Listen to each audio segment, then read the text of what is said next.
Hello everyone. चलो आ जाओ फटाफट और शुरू करते हैं। हम लोग 240 तक कर चुके थे। बेटा अगर मेरा स्पेशल बैच लेना है तो आप बैच नंबर 18 लेना, बिल्कुल लेटेस्ट बैच है। 6 से 7 महीने टाइम दोगे तो फिर कहीं से कुछ भी नहीं बचेगा। और इसमें मैं जो ग्रामर कराती हूँ आपके वॉल्यूम 1 से अराउंड 3 टाइम्स मोर है। ठीक है ना, तो आपको 3 गुना ज्यादा आपको समझ में आएगा इसमें, क्योंकि आपको एक एक चीज बहुत बारीकी से समझाते हैं। आइए, हम लोगों ने 240 तक कर लिया था। 240 तक हम कर चुके थे। अब आओ 241 से शुरू करते हैं। और जल्दी से लाइक शेयर एंड सब्सक्राइब कर दो इस चैनल को। और इसके पहले के जितने क्लासेस चाहिए आपको, सारे क्लासेस आपको प्लेलिस्ट में मिल जाएंगे। ठीक है, आपको केडी लाइव के में जाके वॉल्यूम 1 का प्लेलिस्ट ढूंढोगे, आपको सारे क्लासेस मिल जाएंगे। चलो बेटा आते हैं next, play ducks and drakes. बेटा ड्रेक हम नर बत्तख को कहते हैं, drake. Play ducks and drakes वहां से बना है जब लोग मुर्गी पालन या बत्तख पालन यानी पोल्ट्री खोलते थे, लेकिन वहां पे अपने ही डक्स एंड ड्रेक्स के साथ खेलने लगते थे, तो फिर उनके साथ एक लगाव हो जाता था, फिर वो उसकी बिक्री नहीं करते थे। और अगर आप पोल्ट्री खोल के आप डक्स एंड ड्रेक्स के साथ प्ले करने लगोगे, इसका मतलब अपना आमदनी आप क्या कर रहे हो, आप पैसे बर्बाद कर रहे हो, क्योंकि आपने पैसे जो लगाए हैं, अपनी पूंजी जो लगाया है, आप उसकी टोटली बर्बादी कर रहे हो, क्योंकि आप उसके बाद बिजनेस क्या करोगे। यानी जो आपकी कमाई है, जो आपकी पूंजी है, उसकी बर्बादी करना, यानी टू स्क्वैंडर मनी। बेटा इसको कहते हैं टू वेस्ट मनी और टू स्क्वैंडर मनी, पैसे बर्बाद करना। He is playing ducks and drakes with his father's hard earned money. जो उसके पिता ने बहुत मेहनत से पैसे कमाए हैं, उसका बर्बादी वो कर रहा है। देखो 241। ठीक है, नेक्स्ट आओ।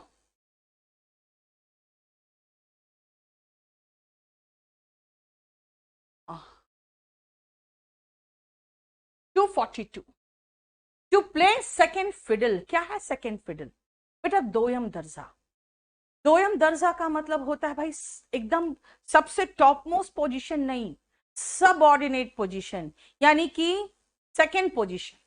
जैसे अगर मान लो कोई व्यक्ति अगर पहले से शादीशुदा है और फिर से उसने दूसरी शादी कर ली, तो जो सेकेंड वाइफ होगी वो घर में कैसी रहेगी? सेकेंड फिडल प्ले करेगी, यानी क्योंकि फर्स्ट वाइफ जो उसका अगर इंपॉर्टेंस ज्यादा है, तो सेकेंड वाइफ क्या होगा, सेकेंड फिडल प्ले करेगी। हमारे आप बॉलीवुड में देखते हो एक से एक सुंदर हीरोइन, जिसके पीछे पूरा इंडिया, मतलब कहते थे पूरे इंडिया के मर्द मरते थे। They decided to play second fiddle in the life of their husband. नहीं, मैं नाम नहीं ले सकती हूं, लेकिन आप जान सकते हो कि कई ऐसी हमारी बहुत सुंदर हीरोइनें हैं जिन्होंने ऐसे मर्दों से शादी की है जिसकी पहले से बीवी थी। तो क्या कहेंगे, many of the top most actresses of Bollywood decided to play second fiddle in the life of their husband. इसका मतलब अपने पति की लाइफ में वो एक निचला स्थान स्वीकारने को तैयार थी। तैयार मतलब डिसाइड किया उन्होंने। क्लियर? बोलो कोई प्रॉब्लम? बेटा बिल्कुल आप यहाँ पे आपस में बातचीत मत करो। और शिवानी सही है, आप सही कह रहे हो, लेकिन बेटा वो फर्स्ट वाइफ को तलाक देके सेकेंड वाइफ करीना कपूर है उसकी। कुछ लोगों ने फर्स्ट वाइफ के रहते सेकेंड वाइफ को लेके आए। ठीक है ना, स्टेनोग्राफर के लिए मोर देन सफिशिएंट है बेटा, बहुत अच्छे से बैच नंबर 18 में सब कुछ कवर्ड है। नेक्स्ट आओ, play truant. What is the meaning of play truant? Truant कौन व्यक्ति होता है? बेटा ट्रुएंट ऐसा व्यक्ति होता है जो बिना परमिशन के एब्सेंट रहे, चाहे वो क्लासरूम से हो चाहे वर्क से हो। जनरली हम वर्क वाले को प्ले ट्रुएंट कहते हैं, क्योंकि जो क्लास में एब्सेंट करते हैं हम कहते हैं he is bunking the class, है ना, बंक करना को देते हैं। प्ले ट्रुएंट होता है जब आप विदाउट परमिशन अपने ऑफिस से गायब रहोगे, तो आपका बॉस फोन करके कहेगा, see you are playing truant now, I will fire you. Fire मतलब होगा नौकरी से निकाल दूंगा। यू आर प्लेइंग ट्रुएंट का मतलब होता है बेटा कि आप काम से बिना परमिशन एब्सेंट हो। बेटा बुक तो kdpublication.com से मिल जाएगा। ठीक है, नेक्स्ट आओ, पॉइजन समवन्स ईयर। इसका मतलब कान भरना, है ना, कान भरना। जनरली देखते हो आप टीवी सीरियल्स में, जो नंद होगी वो अपनी भाभी के खिलाफ अपनी माँ का कान भरते रहेगी, यानी भाभी की जो सास हुई उनके कान भरते रहेगी. So the girls generally poison the ear of their mother, चाहे poison their mother's ear against their sister-in-law. Poison their mother's ear against their sister-in-law. Sister-in-law कौन है? भाभी है ना. तो इसका मतलब भाभी के खिलाफ अपनी माँ का कान भरती रहती है. पिक्चर्स में देखोगे यार, रियल लाइफ में कहाँ टाइम है. देखो तबरेज कितना खुश हो गया लड़कियां का सुन के. मैं समझती हूँ बेटा, कभी कभी तुम्हारी बेइज्जती करती हूँ तो कभी कभी लड़कियों की बेइज्जती कर दूंगी, लेकिन लड़कियों की थोड़ी कम बेइज्जती करती है. तुम लोग का तो खुलेआम बेइज्जती होता है, राइट. नेक्स्ट आओ, पोक वंस नोज. बेटा टांग अड़ाना होता है, टांग अड़ाना होता है.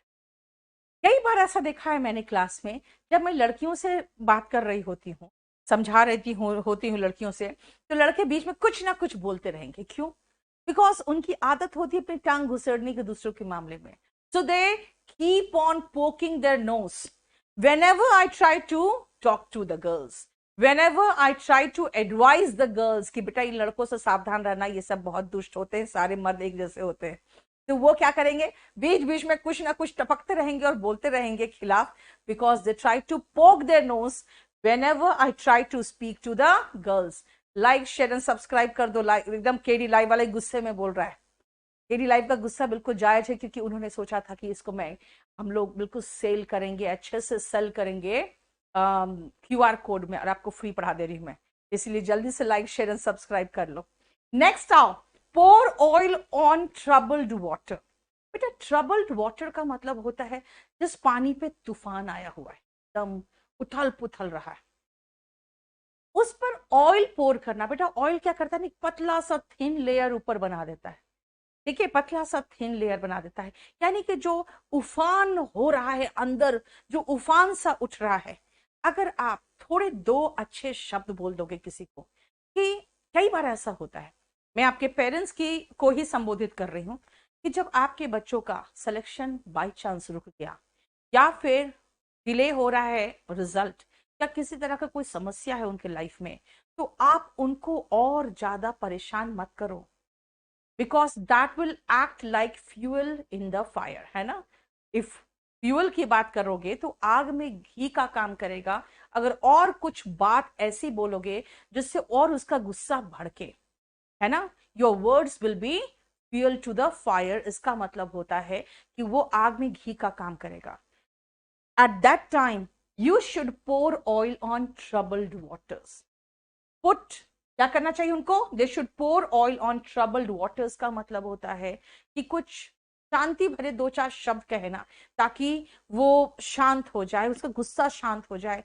कुछ गुस्से में आवेश में करने वाला हो तो फिर से रीथिंक करे, है ना, टू पैसिफाई द मैटर.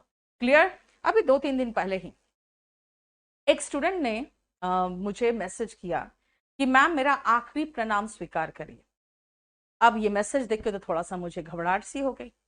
मैंने उसको कॉल किया, व्हाट्सएप पे ही कॉल किया, कॉल नहीं उठाया. ठीक है, मैसेज किया मैंने, मैसेज भी नहीं किया, वो मैसेज भी का भी जवाब नहीं दिया. उसके बाद मैंने देखा वो डीपी में सुशांत सिंह राजपूत का फोटो लगाया हुआ था.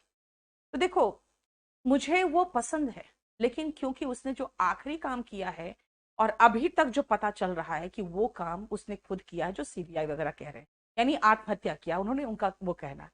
तो मैंने सीधा उसको डांटे कहा कि इसका फोटो हटाओ, इसका फोटो बिल्कुल डीपी से हटाओ. क्यों? क्योंकि वो आदमी आपको फॉलो करने के लायक नहीं है. वो अभी जो उसके बारे में ठीक है, बाद में क्या आता है कंक्लूजन पता नहीं, लेकिन अभी तक क्या है कि उसने सुसाइड किया.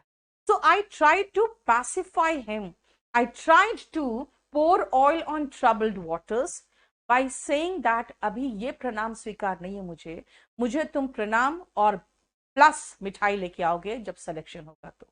So he was more than happy. थोड़ा देर उसने मुझसे चैट किया, and I feel that he was relaxed. I felt at that time that he was relaxed. So remember, उस समय मेरा काम क्या था, I had to pour oil on troubled water. उसका गुस्सा या उसका अवसाद, डिप्रेशन शांत करना था. नेक्स्ट आओ, pros and cons. Always remember, जब भी आप कोई काम करो बेटा, उसका प्रॉस एंड कॉन्स सोच के चलना. है ना, उसके प्रॉस एंड कॉन्स में हमेशा समझाती हूँ, हमेशा आपको ये समझाती हूँ कि बेटा लड़कियों को समझाती हूँ, कभी भी किसी भी लड़के के चक्कर में मत भागना घर से, क्योंकि आपके पेरेंट्स ने आपको इस उम्मीद से पढ़ने भेजा है कि आप कुछ करोगे। अगर आप किसी लड़के के साथ भागते हो तो आपके जान पहचान, आपके रिश्तेदार, आपका गांव, आपका मोहल्ला, वहां पे जितनी लड़कियां सबके लिए बंद हो जाएगा दरवाजा पढ़ाई का। मैं लड़कों को हमेशा समझाती हूँ किसी भी लड़की के चक्कर में कभी भी कुछ मत करना। क्यों? क्योंकि उसके बाद आपके पेरेंट्स को कितनी शर्मिंदगी झेलनी पड़ेगी। तुम तो चल दोगे, है ना। Always remember the pros and cons of your action. Always remember the pros and cons of your action. पक्ष एंड विपक्ष, ये करेंगे तो क्या होगा, ये करेंगे तो क्या होगा, दोनों सोचना। एक बार एक लड़के ने कहा मुझे कि मैम अगर मेरा नहीं हुआ ना इस बार तो मैं आत्महत्या कर लूंगा। मैंने कहा बेटा कर लेना, और अगर उसके बाद भी इंस्पेक्टर नहीं बन पाओ तो।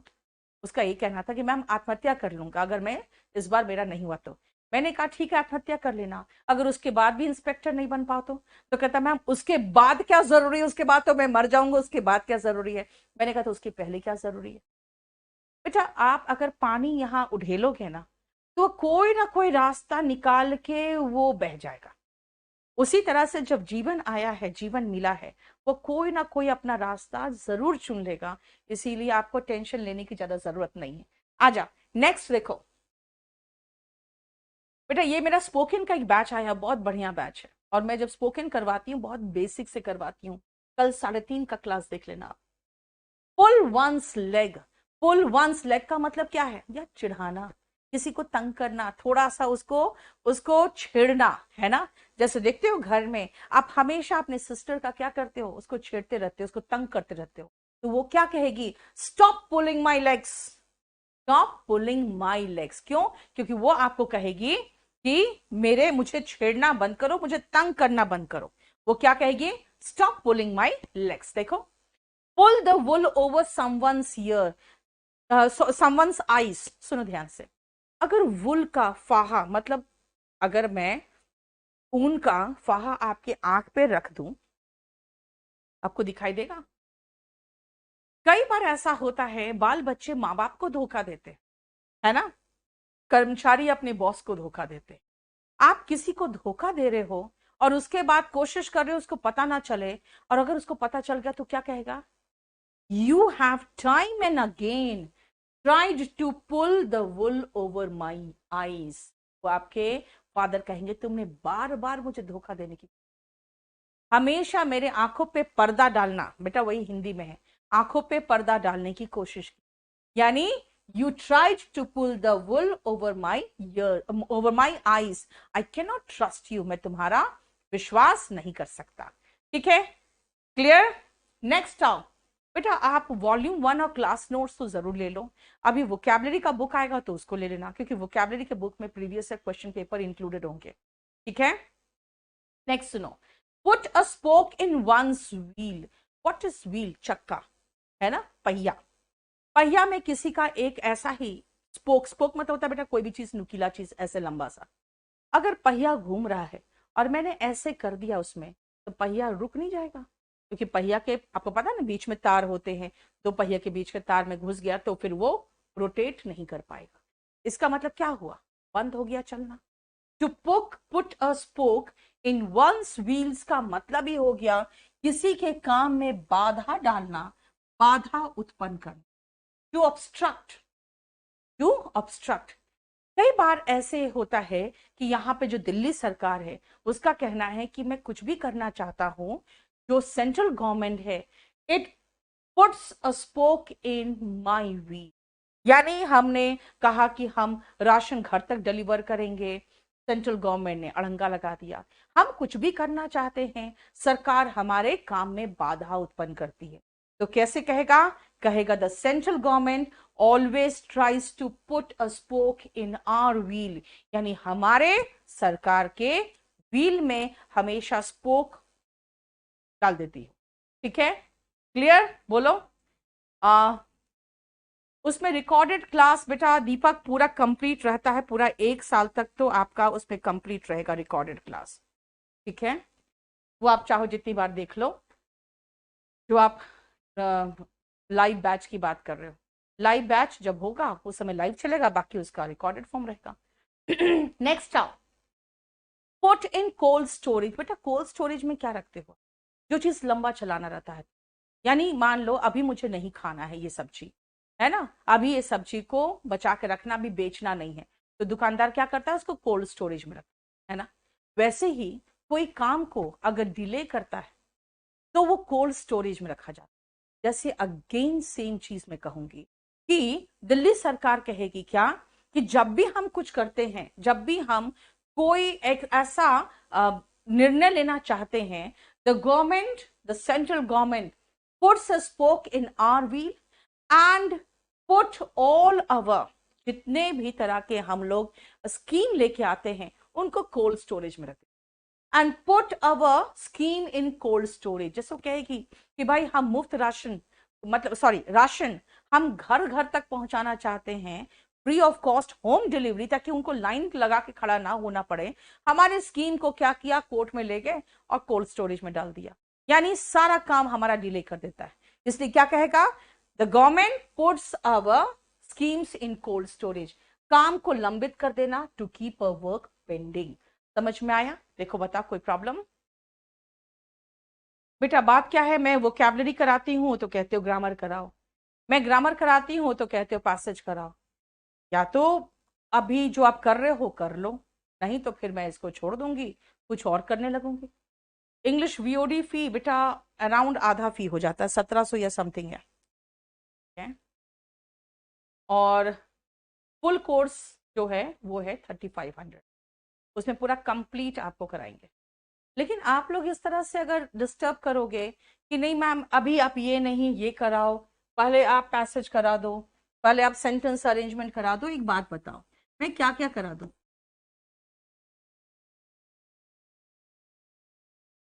आपको किसी तरह का कोई प्रॉब्लम हो रहा है किसी तरह का किसी भी कोर्स को बाई करने में, तो आप इस नंबर पे व्हाट्सएप कर दो, आपके पास फोन आ जाएगा। लेकिन आप लोग इतना ज्यादा अगर डिमांडिंग हो जाओगे ना बेटा, तो मैं नहीं करा पाऊंगी, क्योंकि आप खुद सोचो ना, इतनी बड़ी किताब है ये, अराउंड 500 पेजेस की किताब है, उसका वोकैबुलरी ग्रामर सब कुछ करा रही हूँ। अब उसके बाद और डिमांड, तो एक बात बताओ, मैं ट्यूसडे थर्सडे सैटरडे टाइम निकाल के आ रही हूँ, ठीक है, तो थोड़ा सा साथ दो ना पहले। पुट वंस फुट डाउन मतलब ऐसे पैर पटकना नहीं, मैं नहीं मानूंगा। जैसे अभी अभी क्या हुआ, आई just put my foot down, नहीं होगा मुझसे, नहीं हो सकता, इतना कुछ आप डिमांडिंग हो रहे हैं, मेरे से पॉसिबल नहीं। मतलब I just asserted my authority, I acted firmly, नहीं करा सकती। तो आप क्या कहोगे, ma'am students have different demands, please put your foot down. मतलब आप अपना अथॉरिटी असर्ट करो, जैसा पढ़ा रही हूं वैसा पढ़ो, ठीक है ना। आप क्या कहोगे कि मैम जैसे कहा इसने ये गलत कर रहे हैं कुछ बच्चे, तो आप मुझे कहोगे मैम जैसा पढ़ा रहे हो वैसा पढ़ाओ, पुट योर फुट डाउन, यानी आप अपनी अथॉरिटी असर्ट करो, भाई मैं जैसा पढ़ा रही हूं वैसे पढ़ोगे ना। In batches, in generally what I do in batches, I just put my foot down, I assert my authority. भाई मेरे पास एक्सपीरियंस है, तुम्हारे पास क्या एक्सपीरियंस है जो तुम्हारे अकॉर्डिंग चलूंगी, ठीक है। आई just put my foot down, यानी जैसा पढ़ा रही हूं वैसा पढ़ो, उसी से रिजल्ट आएगा। आपके पेरेंट्स, कई बार ऐसा होता है आप बहुत डिमांड करते हो, मुझे ये चाहिए वो चाहिए वो चाहिए, आपके फादर क्या करते हैं, he just puts his foot down, कहते हैं भाई बाप मैं हूं, है ना, क्लियर। पीठ के दो थप्पड़ लगा के वो आपको रिमाइंड कर देते हैं कि every day is father's day, तुम एक दिन मंगा लो, ठीक है, एक दिन तुम मना लो, बाकी तो फादर्स डे मैं बताऊंगा कि कैसे होता है। Put one shoulders to the wheel, याद रखना बेटा, to put one shoulder to the wheel का होगा टू वर्क विगरसली, बहुत मेहनत से काम करना, या एग्जर्ट वन सेल्फ, अपना पूरा ताकत लगाना। कैसे खुद सोचो ना बेटा, put one shoulder to the wheel, जैसे आपको, आपने महाभारत देखा हो, है ना, जब लास्ट में कर्ण का पहिया फंस जाता है मिट्टी में, तो वो निकल के क्या करता है, वो व्हील को अपने कंधे से ऐसे उठाने की कोशिश कर रहा था, और पूरा कंप्लीट रथ को, ताकि पहिया बाहर निकल जाए, है ना, पूरा का पूरा वो क्या किया था, कंधे पर अपना पूरा पहिया, अपना पूरा रथ को उठाने की कोशिश कर रहा था।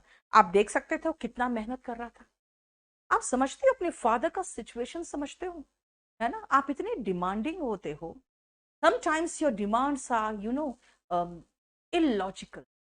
He works so hard to earn for the family. He puts his shoulders to the wheel.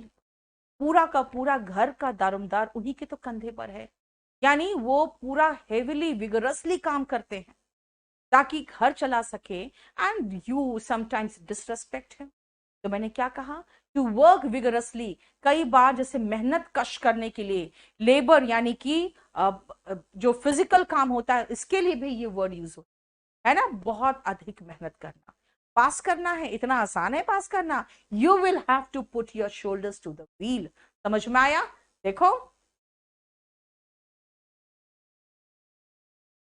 समझ में आया? देखो, यहां कोई प्रॉब्लम? आगे चलो बेटा, ये स्पोकन का बुक है, kdpublication.com से बुक करा लेना। Put the cart before the horse, घोड़ा है, उसके पीछे गाड़ी होगी, तब घोड़ा आगे आगे भागेगा, आप पीछे पीछे गाड़ी खड़खड़ खड़खड़ करके आगे जाएगा, राइट? अब आपने घोड़े के आगे काठ लगा दिया, यानी जो गाड़ी है, जो काठ है, उसको आप आगे लगा दिए। अब एक बात बताओ, वो घोड़ा भी सोचेगा कैसा मूर्ख आदमी है, अब मैं क्या इस काठ को ढकेलूं? उस घोड़े को भी समझ नहीं आएगा मैं करूं तो करूं क्या। इसका मतलब आपने किसी और तरीके से, गलत तरीके से काम किया।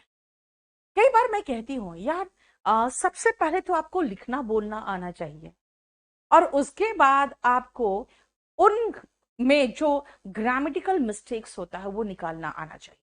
क्योंकि जब मैं स्पोकन में कराती हूँ ना, जब मैं राइटिंग कराती हूँ तो क्या होता है, बच्चों को लगता है मैम हम तो प्रेपोजिशन में मिस्टेक कर रहे हैं, मैम हम तो आर्टिकल में मिस्टेक कर रहे हैं, तो उसका इंपॉर्टेंस समझते हैं। तो फिर जब मैं आर्टिकल प्रेपोजिशन पढ़ाती हूँ बाद में, तो वो उसको एंजॉय करते हैं, अच्छा अच्छा मेरी इसलिए गलती हुई थी, ओके इसलिए इसके कारण मेरा गलत हुआ था ये सेंटेंस, तो वो समझते हैं। समटाइम्स आई फील कि जो एसएससी का सिलेबस है और एसएससी का जो स्कीम ऑफ एग्जाम है, the commission has put the cart before the horse, उल्टा एग्जाम ले रहा है। सबसे पहले उनको राइटिंग स्किल्स देखना चाहिए था, और उसके बाद ही ऑब्जेक्टिव एग्जाम होना चाहिए था, क्योंकि राइटिंग स्किल तो जिसका स्पोकन अच्छा है उसका राइटिंग स्किल ठीक ठाक ही होगा, है ना? तो मैंने क्या कहा, I feel like the commission has put the cart before the horse, यानी किसी चीज को उल्टे तरीके से कराने की कोशिश, है ना? यानी कि सही ऑर्डर में नहीं, to do things wrongly and in the wrong order, and in the wrong order. ठीक है, देखो, बोलो कोई प्रॉब्लम? बेसिक से पढ़ना है दीपक, इसको तो मैं बेसिक से ही करा रही हूं, और आप चाहो तो इंग्लिश 18 ले लो, इंग्लिश स्पेशल 18, उसके बाद कहीं से कुछ बचेगा ही नहीं। ठीक है, put the cat among pigeons, put the cat among pigeons. मान लो आप किसी व्यक्ति से बहुत चिढ़ते हो, बहुत नफरत करते हो, आप उनसे बहुत ज्यादा भड़के हुए हो, है ना? और अगर हम उनका बात उठा दे तो आप और भड़क जाओगे, है ना? कुछ लोग हैं मोदी से बहुत चिढ़ते हैं, कुछ लोग हैं केजरीवाल से बहुत चिढ़ते हैं, और अगर मुझे चल पता चलेगा अच्छा अच्छा ये केजरीवाल, अरविंद केजरीवाल से बहुत चिढ़ता है, तो मैं क्या करूंगी, जानबूझ के जब बातें हो रही है तो मैं अरविंद केजरीवाल का बात उठा दिया। जैसे मैंने बात उठाया वैसे ही मैंने क्या किया, I put the cat among pigeons by raising the issue of the Delhi government, by just raising the issue of the Delhi government's work before a Modi भक्त पे कह सकती हूँ, है ना? Before a admirer, an admirer of Modi, I just put the cat among pigeons, यानी कि वो एडमायरर है मोदी के, और मैंने उसके सामने केजरीवाल की तारीफ कर दी, हुआ क्या, वो भड़क जाएगा।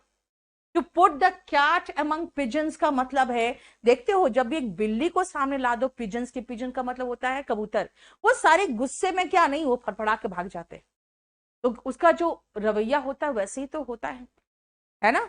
इसलिए मैंने कहा कि जितने भी एडमायरर्स ऑफ मोदी बैठे थे उसके बीच में मैंने केजरीवाल साहब का तारीफ कर दिया।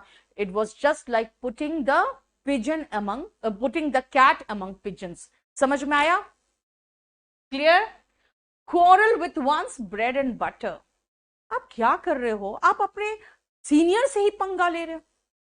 You are just fighting with your senior only. Look, you are quarreling with your bread and butter. यार नौकरी से लात मार के निकाल देगा. तुम अपने ब्रेड एंड बटर का मतलब होता है बेटा आजीविका.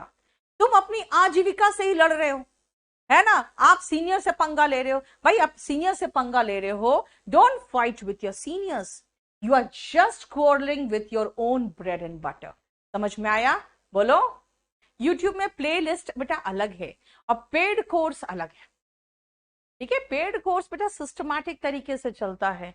नाउन के बाद प्रोनाउन होगा, प्रोनाउन के बाद एडजेक्टिव होगा, एडजेक्टिव के बाद एडवर्ब होगा.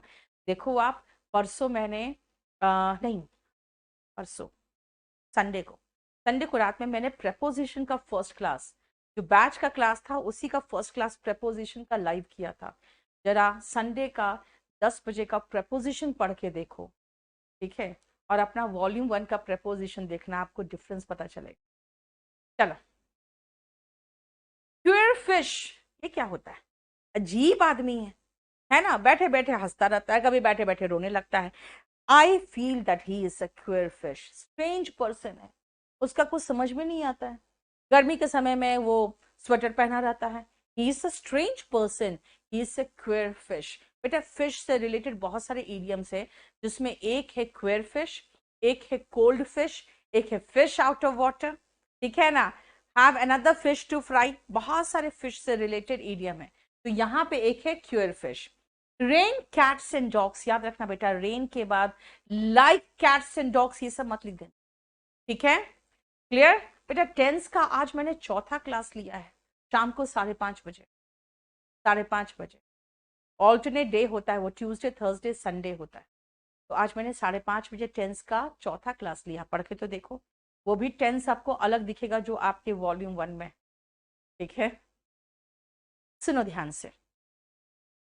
उसमें सिंपल प्रेजेंट और प्रेजेंट इंडेफिनिट का भी मैंने डिफरेंस समझाया हुआ है, जो कि आपके वॉल्यूम 1 में ज्यादा साफ नहीं. अगर बहुत तेज बारिश हो रही है, मैं कहूंगी इट इज रेनिंग हेविली. ठीक है. हेविली क्या है? एडवर्ब है. तो बेटा कैट्स एंड डॉग्स भी एडवर्ब है. तो मैं ये भी कह सकती हूँ it is raining cats and dog, है ना. It is raining cats and dogs मतलब बहुत तेज बारिश हो. रेनी डे, बेटा चींटियों को देखते हो, वो दिन भर अपने काम में लगी रहती है ना. वो जाके अपना दाना चुनती है, कहीं से कुछ कुछ जुगाड़ करते रहती है, और अपने जहाँ पे उनको सेव करना रहता